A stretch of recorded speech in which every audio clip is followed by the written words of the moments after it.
여러분, 오늘은 제가 한국인의 자부심을 가득 불어넣어주는 이야기 준비했습니다. 어깨에 뽕을 팍팍 넣어드릴게요.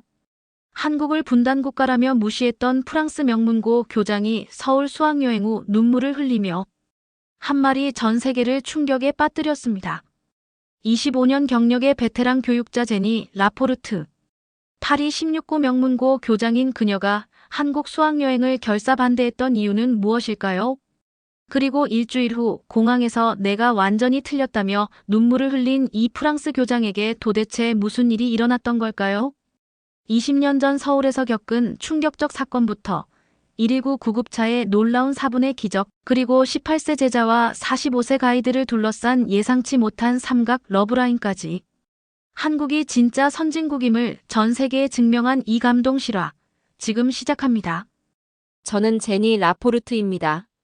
파리 16구에 위치한 생루이 명문고등학교에서 25년째 교장직을 맡고 있어요. 매년 이맘때면 수학여행 계획으로 바쁘죠. 늘 파리에서 로마 혹은 뉴욕으로 가는 게 우리 학교 전통이었습니다. 그런데 올해는 달랐어요. 학생회장 마이클 뒤랑이 제 사무실 문을 두드리며 들어왔을 때부터 말이죠. 교장 선생님, 올해는 서울로 가면 어떨까요? 저는 커피잔을 든 손이 멈췄습니다. 서울이라니. 마이클의 갑작스러운 제안에 당황스러웠어요. 파리 금융가 집안 출신인 그가 왜 갑자기 아시아를 언급하는 건지 이해할 수 없었죠. 서울 말인가? 왜 하필 그곳을? 마이클은 눈을 반짝이며 설명하기 시작했습니다. K-팝이니 한국 문화니 하는 이야기들이었어요. 하지만 저에게는 전혀 와닿지 않았습니다. 오히려 20년 전 기억이 떠올랐어요. 당시 저는 교육부 파견으로 서울에 출장을 갔었죠. 지하철 사고를 목격했던 그 충격적인 하루가 선명하게 기억났습니다. 혼란스러운 상황, 질서 없는 대응, 혼자 방치된 채 떨고 있던 제 모습까지요. 그때부터 한국은 저에게 위험하고 불안한 나라로 각인됐습니다. 마이클, 한국은 아직 분단 국가야. 너무 위험하지 않을까? 하지만 마이클은 포기하지 않았어요. 오히려 더 열정적으로 설득했죠. 며칠 후 학부모 회의에서는 예상대로 반발이 터져나왔습니다. 분단 국가로 아이들을 보낸다고요? 아직도 전쟁 중인 나라 아닌가요? 북한과 언제 충돌할지 모르는데 말이 됩니까? 학부모들의 우려는 저와 똑같았어요. 저 역시 내심 반대하고 있었으니까요. 하지만 교육청에서는 의외의 반응을 보였습니다. 제니 교장님, 한국은 이제 선진국입니다. 우리 정부도 아시아 교육 교류를 적극 권장하고 있어요. 교육청 담당자의 말에 저는 혼란스러웠습니다. 제가 알고 있던 한국과는 전혀 다른 평가였거든요. 하지만 학생들의 요청은 날이 갈수록 강해졌어요. 마이클뿐만 아니라 다른 학생들도 한국행을 원한다는 게 명확해졌죠. 결국 저는 마지못해 승인했습니다. 25년간 쌓아온 신중함과 보수적 성향을 거스르는 결정이었어요. 승인서에 사인을 하면서도 가슴 한편이 무거웠습니다. 과연 제대로 된 선택인지 확신할 수 없었거든요. 밤늦게 혼자 사무실에 앉아 한국 관련 자료들을 뒤적였어요. 하지만 20년 전 그 불안한 기억만 자꾸 떠올랐습니다. 학생들의 안전을 책임져야 하는 교장으로서, 그리고 개인적 트라우마를 가진 한 여성으로서 이 결정이 옳은 것일까요? 인천공항에 도착했을 때 저는 눈을 의심했습니다. 제가 20년 전에 본 한국과는 완전히 달랐거든요. 공항 로비 곳곳에 디지털 안내판과 QR코드들이 설치되어 있었어요. 교장 선생님, 저기 로봇이 있어요. 학생들이 신기해하며 가리킨 곳에는 에어스타라고 쓰인 안내 로봇이 서 있었습니다. 영어로 기본적인 안내를 해주더군요. 학생들은 신기해하며 로봇 주변에 몰려들었죠. 하지만 저는 여전히 긴장 상태였습니다. 혹시 무슨 문제가 생기면 어쩌나 하는 불안감이 가시지 않았어요. 그런데 정말로 문제가 생겼습니다. 학생 중 한 명인 엠마가 급하게 달려왔어요. 교장 선생님 여권을 잃어버렸어요. 순간 제 심장이 쿵 떨어졌습니다. 해외에서 여권 분실이라니. 프랑스라면 최소 며칠은 걸리는 복잡한 절차가 기다리고 있을 텐데요. 20년 전 그 혼란스러운 기억이 다시 떠올랐습니다. 하지만 공항 직원의 반응은 의외였어요. 걱정하지 마세요. 바로 확인해 드릴게요. 직원이 태블릿을 조작하자 실시간으로 CCTV 화면들이 나타났습니다. 통합 시스템이 엠마의 동선을 추적하기 시작했어요. 저는 믿을 수 없었습니다. 이런 체계적인 시스템이 실제로 존재한다니요. 정확히 7분 후 여권이 발견됐습니다. 면세점 화장실 세면대 위에 그대로 놓여 있었어요. 직원이 가져다 주며 미소를 지었죠. 다행히 찾았네요. 앞으로 조심하세요. 학생들은 박수를 쳤지만 저는 아직도 어리둥절했습니다. 프랑스 샤를드골 공항에서는 상상도 할 수 없는 신속함이었거든요. 그때 또 다른 충격이 기다리고 있었어요. 마이클이 벤치에서 명품 지갑을 발견했다고 알려왔습니다. 루이비통 지갑 안에는 현금과 카드들이 그대로 들어 있었어요. 이거 어떻게 해야 하죠? 저는 당연히 도난당했을 거라 생각했습니다. 파리에서라면 분명히 그랬을 테니까요. 하지만 30분 후 지갑 주인이 나타났어요.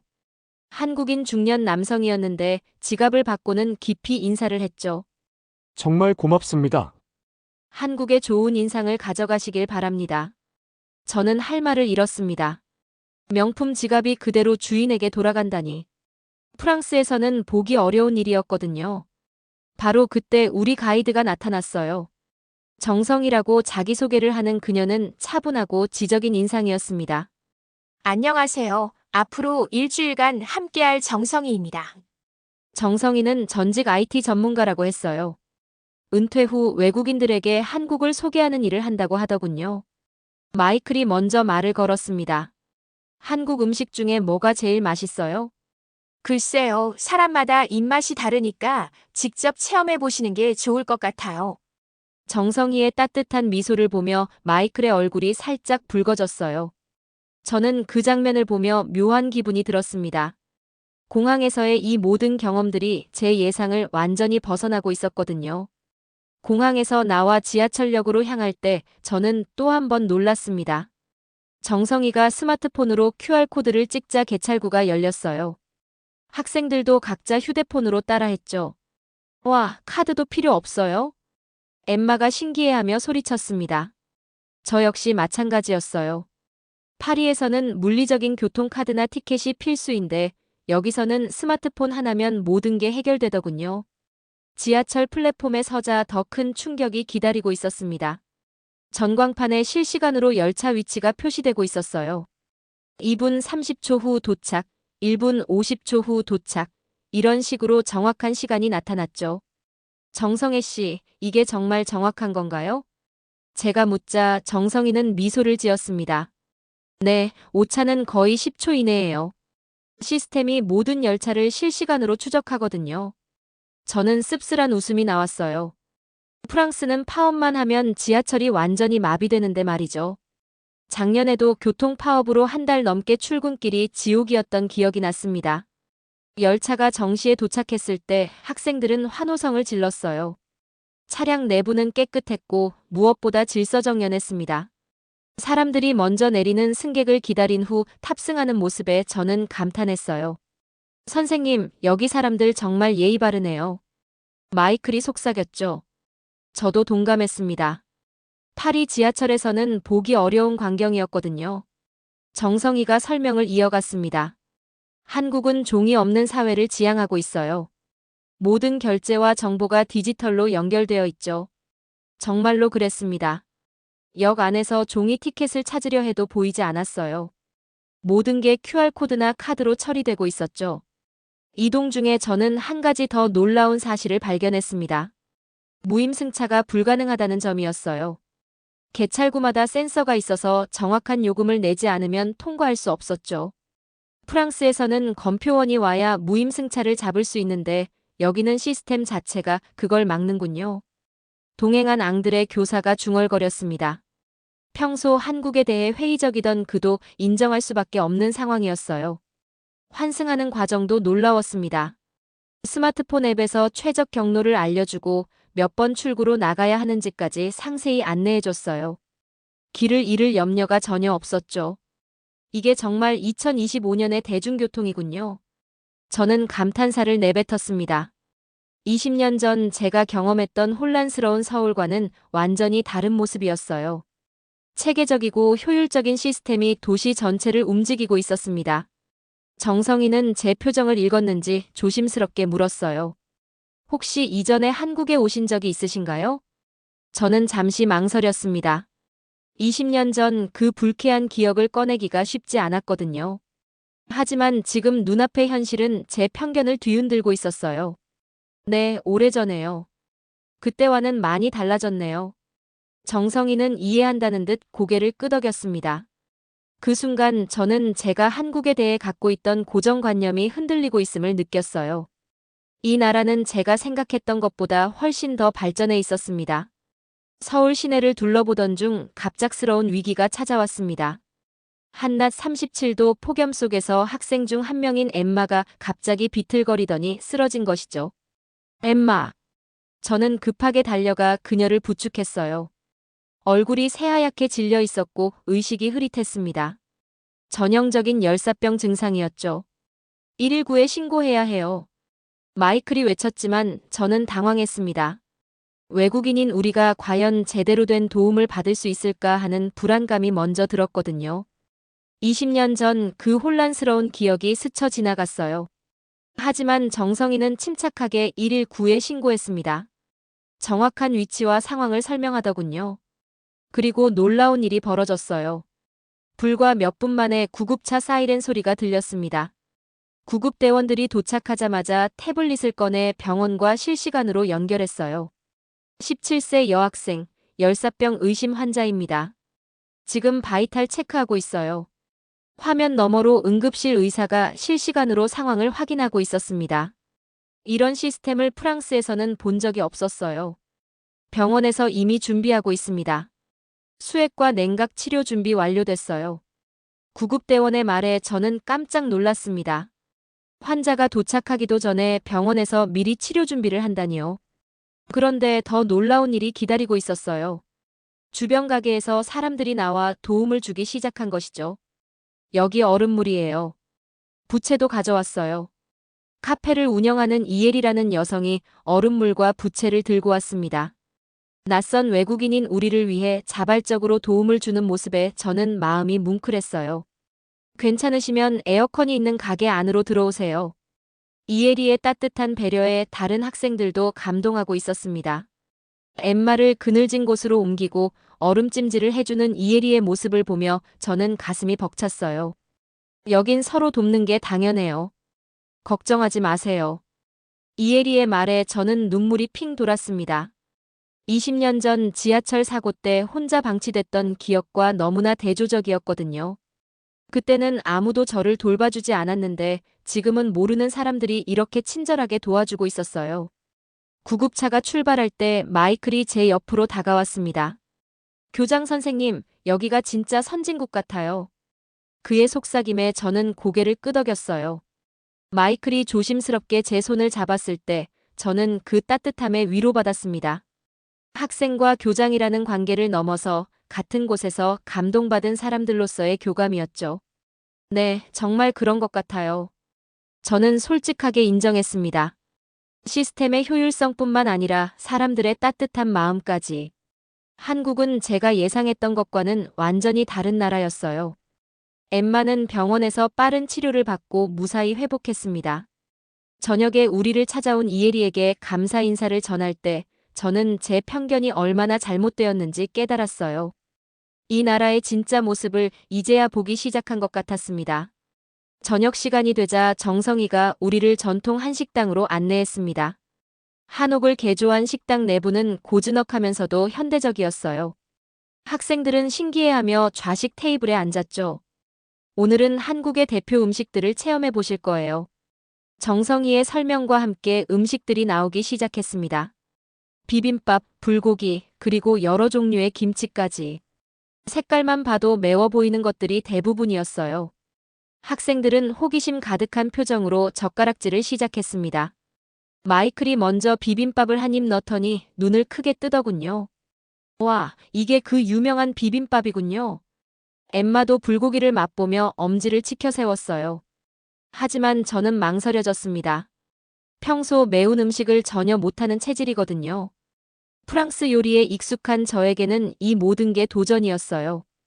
용기를 내어 비빔밥을 한 입 넣는 순간 입안이 화끈거렸습니다. 고추장의 매운맛에 눈물이 핑 돌았죠. 물을 벌컥벌컥 마셨지만 매운맛은 가시지 않았어요. 괜찮으세요? 정성이가 걱정스럽게 물었습니다. 저는 괜찮은 척했지만 얼굴이 빨갛게 달아올라 있었어요. 조금 매워서요. 정성이는 잠시 생각하더니 주방으로 향했습니다. 몇 분 후 새로운 비빔밥을 들고 왔어요. 이건 제가 직접 조절한 거예요. 고추장 대신 참기름과 간장을 더 넣었어요. 그녀가 직접 만든 비빔밥을 맛보니 훨씬 부드러웠습니다. 매운맛은 거의 없으면서도 한국 음식 특유의 깊은 맛이 살아있었어요. 어떠세요? 훨씬 좋아요. 고마워요. 저는 진심으로 고마웠습니다. 낯선 외국인인 저를 위해 이렇게 세심하게 배려해 주다니요. 음식도 사람처럼 맞춤이 필요하죠. 모든 사람이 같을 수는 없잖아요. 정성희의 말에 저는 가슴이 따뜻해졌습니다. 단순히 음식에 대한 이야기가 아니라는 걸 느꼈거든요. 사람을 이해하고 배려하는 마음이 담긴 말이었어요. 그 순간 마이클이 우리를 바라보는 시선이 묘했습니다. 평소 활발하던 그가 갑자기 조용해진 것이죠. 정성희와 제가 나누는 대화를 지켜보며 무언가 복잡한 표정을 짓고 있었어요. 마이클, 불고기는 어때? 정성희가 말을 걸었지만 마이클의 대답은 시큰둥했습니다. 네, 맛있어요. 평소 정성희에게 관심을 보이던 마이클이 갑자기 냉담해진 게 이상했어요. 저는 그 이유를 알 것 같았습니다. 혹시 제가 정성희와 친해지는 모습을 보고 질투하는 건 아닐까요? 식사를 마치고 나오는 길에 마이클이 제 옆으로 다가왔습니다. 교장 선생님, 정성희 씨가 정말 친절하시네요. 그의 말투에는 묘한 뉘앙스가 있었어요. 단순한 칭찬이 아니라 무언가 확인하려는 듯한 느낌이었죠. 그래, 정말 배려심이 깊으신 분이야. 저는 담담하게 대답했지만 마음 한편으로는 혼란스러웠습니다. 18세 학생인 마이케이엘이 45세인 정성희에게 관심을 갖는 것도, 그리고 제가 그런 마이클을 보며 느끼는 이 묘한 감정도 모두 당황스러웠거든요. 정성희가 만들어준 그 특별한 비빔밥 맛이 아직도 입안에 남아 있었습니다. 그리고 그녀의 말도요. 음식도 사람처럼 맞춤이 필요하죠. 그 순간부터 저는 정성희라는 사람에 대해 새롭게 생각하기 시작했어요. 다음 날 우리는 서울과학고등학교를 방문했습니다. 정성희가 특별히 교육 현장을 보여주고 싶다며 섭외한 곳이었어요. 학교 정문에서 박창수 교장 선생님이 우리를 맞아주셨죠. 프랑스에서 오신 교육자 여러분 환영합니다. 박창수 교장은 카리스마 있으면서도 따뜻한 인상이었어요. 25년 교육 경력을 가진 저와 비슷한 연배였지만 그의 눈빛에는 새로운 도전에 대한 열정이 가득했습니다. 오늘 우리 학생들이 어떻게 공부하는지 직접 보여드리겠습니다. 첫 번째 교실에 들어서자 저는 눈을 의심했어요. 학생들이 VR 헤드셋을 쓰고 가상현실 속에서 화학 실험을 하고 있었거든요. 3D 분자 구조를 직접 만져보면서 학습하는 거예요. 담당 교사의 설명을 듣고 마이클이 신기해했습니다. 프랑스에서는 아직 이런 수업을 보기 어려웠거든요. 다음 교실에서는 더 놀라운 광경이 펼쳐졌어요. 3D 프린터로 인공심장 모형을 만들고 있는 학생들을 본 것이죠. 실제 의료진들이 수술 연습에 사용하는 것과 같은 수준이에요. 박창수 교장의 설명에 저는 감탄했습니다. 단순히 첨단 기술을 사용하는 게 아니라 실용적인 목적과 연결되어 있었거든요. 그런데 제가 가장 감동받은 건 다른 장면이었어요. 휠체어를 탄 학생이 다른 학생들과 똑같이 AI 프로그래밍을 하고 있는 모습을 본 것이죠. 우리는 모든 학생이 동등하게 교육받을 권리가 있다고 생각해요. 박창수 교장의 말에 저는 고개를 끄덕였습니다. 장애가 있는 학생도 전혀 소외되지 않고 함께 참여하는 모습이 인상적이었어요. 기술은 사람을 위해 존재하는 거죠. 사람을 분리하거나 차별하는 게 아니라요. 그의 말이 가슴에 깊이 와닿았습니다. 프랑스에서도 통합교육을 하지만 이렇게 자연스럽고 체계적인 모습은 보기 어려웠거든요. 학생들 충격이야. 이건 정말 미래 교육이에요. 엠마가 흥분해서 소리쳤어요. 다른 학생들도 마찬가지였죠. 모두들 신기해하며 한국 학생들과 대화를 나누고 있었습니다. 오후에는 북촌 한옥마을을 방문했어요. 첨단 과학고에서 전통 한옥마을로 이동하는 게 조금 이상할 수도 있었지만 정성희의 의도를 금세 알 수 있었습니다. 와, 정말 아름다워요. 기와 지붕과 돌담길을 보며 학생들이 탄성을 질렀어요. 그런데 더 놀라운 건 한옥 안에 현대적인 카페와 갤러리들이 자리 잡고 있다는 점이었죠. 전통을 보존하면서도 현대인들이 살아갈 수 있게 만든 거예요. 정성희의 설명을 들으며 저는 깊은 인상을 받았습니다. 단순히 옛것을 박제화하는 게 아니라 현재와 조화시키는 지혜였어요. 마지막으로 들른 사찰에서는 스님이 태블릿을 사용해 경전을 읽고 있는 모습을 보았습니다. 전통 사찰 안에서 디지털 기기가 자연스럽게 사용되고 있었어요. 한국은 단순한 발전이 아니라 과거와 미래가 함께 살아있네요. 저는 감탄사를 내뱉었습니다. 오늘 하루 본 것들이 모두 연결되어 있다는 걸 깨달았거든요. 첨단 기술도 전통 문화도 모두 사람을 중심에 둔 철학이 일관되게 흐르고 있었어요. 정성희가 미소를 지으며 대답했습니다. 그게 바로 우리가 추구하는 가치예요. 발전한다고 해서 뿌리를 잊으면 안 되죠. 그 순간 저는 한국이라는 나라를 새롭게 이해하기 시작했어요. 이곳은 단순히 경제적으로 성장한 나라가 아니라 균형 잡힌 발전을 이뤄낸 나라였습니다. 저녁이 되자 학생들이 예상치 못한 요청을 했습니다. 교장 선생님, 편의점에 가고 싶어요. 새벽 2시까지 하는 곳이 있다던데요. 마이클의 말에 저는 당황했어요. 새벽에 외출한다니 더군다나 외국인인 우리가 밤늦게 돌아다니는 게 안전할까 싶었거든요. 너무 늦은 시간 아닐까? 위험하지 않을까? 그러자 정성희가 미소를 지으며 말했습니다. 괜찮아요. 제가 함께 가겠습니다. 서울의 밤이 얼마나 안전한지 보여드릴게요. 저는 여전히 불안했지만 학생들의 간절한 요청에 결국 동의했어요. 정성희와 함께라면 괜찮을 거라는 생각도 들었고요. 밤 10시 이태원 거리로 나섰습니다. 제가 20년 전 기억하는 그 어수선하고 혼란스러운 모습과는 완전히 달랐어요. 거리는 질서정연했고 곳곳에 CCTV가 설치되어 있었습니다. 와, 정말 사람 많네요. 하지만 질서 있어요. 엠마가 감탄했어요. 많은 사람들이 거리를 걷고 있었지만 모두 차분하고 예의 바른 모습이었죠. 걷다가 정성희가 한 곳에서 발걸음을 멈췄습니다. 기억과 안전의 길이라는 표지판이 보였어요.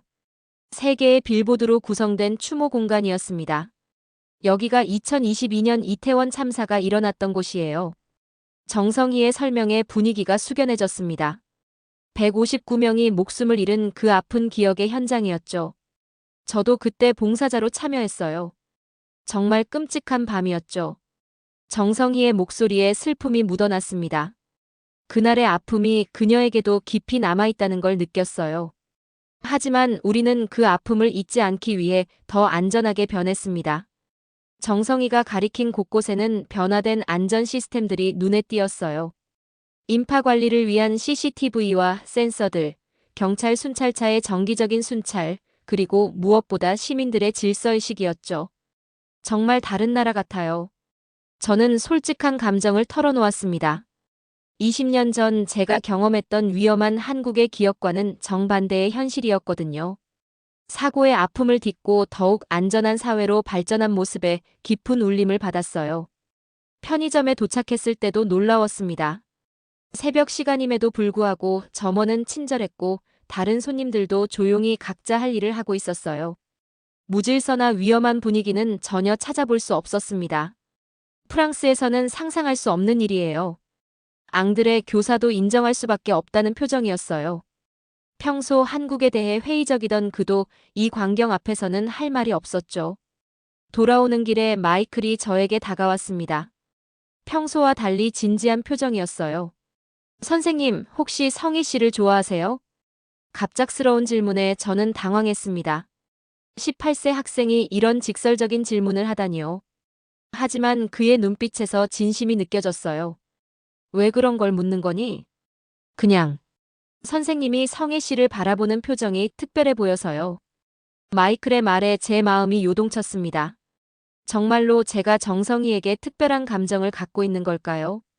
하루 종일 그녀가 보여준 배려와 따뜻함, 그리고 한국에 대한 깊은 애정이 저에게도 전해져 온 것 같았어요. 복잡한 감정이야, 마이클. 저는 솔직하게 대답했습니다.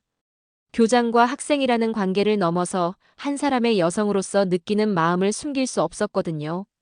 숙소로 돌아가는 버스 안에서 저는 창밖을 바라보며 생각에 잠겼습니다. 이태원의 그 추모 공간에서 느꼈던 감정들이 계속 머릿속을 맴돌았어요. 아픔을 기억하면서도 더 나은 미래를 향해 나아가는 한국의 모습이 제 마음을 깊이 움직였습니다. 마지막 날 아침, 학생들은 특별한 발표를 준비했다고 했습니다. 호텔 컨퍼런스룸에서 열린 소규모 발표회에서 마이클이 대표로 나섰어요. 일주일 동안 한국에서 배운 것을 말씀드리겠습니다. 마이클의 진지한 표정에 저도 긴장했어요. 과연 학생들이 무엇을 느꼈을까요? 우리는 선진국이 무엇인지 잘못 알고 있었습니다. GDP나 경제 규모가 선진국의 기준이 아니었어요. 학생들이 고개를 끄덕였습니다. 엠마가 이어서 발표했어요. 진짜 선진국은 시민의식과 포용성으로 결정되는 것 같아요. 장애가 있는 학생도 차별받지 않고 모르는 사람도 서로 도와주고 시스템이 사람을 중심으로 돌아가는 곳이요. 학생들의 말에 저는 가슴이 뭉클했습니다. 일주일 전만 해도 한국을 의심의 눈초리로 바라보던 제가 부끄러워졌어요. 교장 선생님도 한 말씀 해주세요. 마이클의 요청에 저는 잠시 망설였습니다. 하지만 이제는 솔직해질 때라고 생각했어요. 나는 한국을 무시했었다. 제 첫마디에 방안이 조용해졌습니다. 20년 전 안 좋은 기억 때문에 이 나라를 위험하고 후진적인 곳이라고 편견을 갖고 있었어.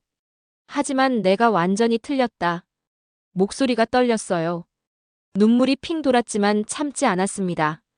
이곳에서 진짜 선진국이 무엇인지 배웠어. 기술이 사람을 소외시키는 게 아니라 포용하는 곳, 전통과 미래가 조화를 이루는 곳, 그리고 아픔을 딛고 더 안전한 사회를 만들어가는 곳이야. 학생들도 눈물을 글썽였어요. 정성희는 조용히 미소를 짓고 있었고요. 마이클이 일어나서 선언했습니다. 이제 우리가 한국의 홍보대사입니다. 프랑스로 돌아가서 이곳의 진짜 모습을 모든 사람에게 알려드릴게요. 오후에는 정성희와 마지막 식사를 했습니다. 한적한 카페에서 둘만의 시간을 가졌어요. 일주일이 이렇게 짧을 줄 몰랐어요. 정성희의 말에 저도 동감했습니다. 정말 많은 것이 변했던 시간이었거든요. 정성의 시 덕분에 제 인생이 바뀌었어요. 저는 진심을 털어놓았습니다. 저도 제니 씨를 만나서 행복했어요. 외국인에게 우리나라를 소개하는 일이 이렇게 보람될 줄 몰랐거든요. 정성희의 눈빛이 따뜻했어요. 서로의 마음을 확인하는 순간이었죠. 다시 올 거죠? 물론이에요. 이제 이곳이 제 두 번째 고향 같아요. 공항에서 작별 인사를 나누며 저는 다짐했습니다. 학교로 돌아가면 한국과의 교류 프로그램을 정례화하겠다고요. 마이클은 벌써 한국 유학을 준비하겠다며 의욕을 보였어요. 비행기 창밖으로 서울의 야경이 보였습니다. 일주일 전 불안한 마음으로 내려다봤던 그 도시가 이제는 전혀 다르게 느껴졌어요. 분단국가라고 무시했던 한국에서 저는 진짜 선진국의 기준을 배웠습니다. 기술과 인간이 조화를 이루고 과거와 미래가 공존하며 무엇보다 사람을 중심에 두는 사회 말이에요. 그리고 제 인생의 새로운 시작도 그곳에서 만났습니다. 52세의 나이에 다시 설레는 마음을 느낄 줄이야. 정성희와의 인연이 앞으로 어떻게 발전할지 기대되지만 이미 충분히 감사한 마음입니다. 프랑스로 돌아가는 길, 저는 이미 다음 한국 방문을 계획하고 있었어요. 그리고 지금 여러분께 이 이야기를 들려드리면서 다시 한번 깨닫습니다. 편견이란 얼마나 무서운 것인지, 그리고 진실을 마주했을 때의 감동이 얼마나 큰지 말이에요. 저처럼 한국에 대해 잘못된 편견을 가졌던 분들이 이 이야기를 통해 조금이라도 마음을 열어주셨으면 좋겠어요. 그리고 이미 한국을 사랑하고 계신 분들께는 우리나라의 진짜 아름다운 모습을 다시 한번 확인하는 시간이 되었기를 바랍니다. 여러분도 해외에서 한국의 진짜 모습을 보여주고 싶다면 한국 최고, 아직 한국이 부족하다고 생각한다면 한국 발전을 댓글로 달아주세요. 제니 교장처럼 편견을 깨고 한국의 진짜 모습을 발견하는 이런 감동적인 이야기들을 더 많이 전해드리고 싶습니다. 구독과 좋아요로 응원해주시면 더욱 의미 있는 한국 이야기들을 찾아서 전해드리겠습니다. 여러분의 관심과 사랑이 한국의 아름다운 이야기를 세상에 알리는 큰 힘이 됩니다. 끝까지 시청해주셔서 감사합니다. 저는 감동 캐비넷 해리였습니다. 더 감동적인 얘기로 찾아뵙겠습니다.